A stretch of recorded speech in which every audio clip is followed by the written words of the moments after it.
At a quiet corner table at Osteria del Pegno, a small rustic restaurant tucked away in a cobbled alley near Piazza Navona in Rome, two familiar faces sat close, whispering between bites of handmade pasta and sips of red wine.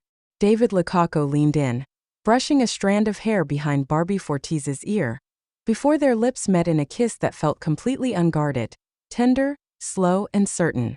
No cameras, no scripts, just the hum of soft Italian music and the clinking of wine glasses around them. It wasn't the kind of moment that screamed for attention. In fact, it was the opposite. They weren't dressed like celebrities. He wore a pale linen shirt, sleeves rolled, buttons relaxed. She had on a light floral dress and no visible makeup. The kind of simplicity that made them blend in, yet somehow made them more striking. The way he looked at her, like he was seeing something he'd been waiting for, was impossible to ignore.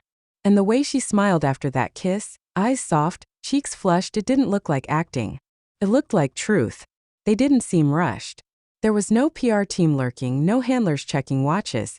They ordered slowly, shared bites of tiramisu with the same fork, laughed when the waiter brought a second bottle of wine they didn't ask for but decided to keep.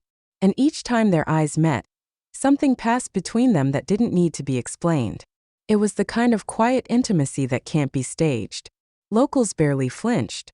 Tourists, if they recognized them, mostly watched from a distance, unsure if it was really them.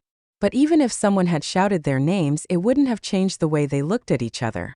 There was a gravity to their attention, like the rest of the world could wait. Later, after the plates had been cleared and the sky outside had deepened into indigo, they lingered with their fingers intertwined on the table. He said something that made her laugh too hard, the kind of laugh that makes you lean into someone without realizing it. She wiped a tear from the corner of her eye and kissed him again, softer this time, like a thank you. No announcements were made. No captions posted. But for those who caught a glimpse, it was enough.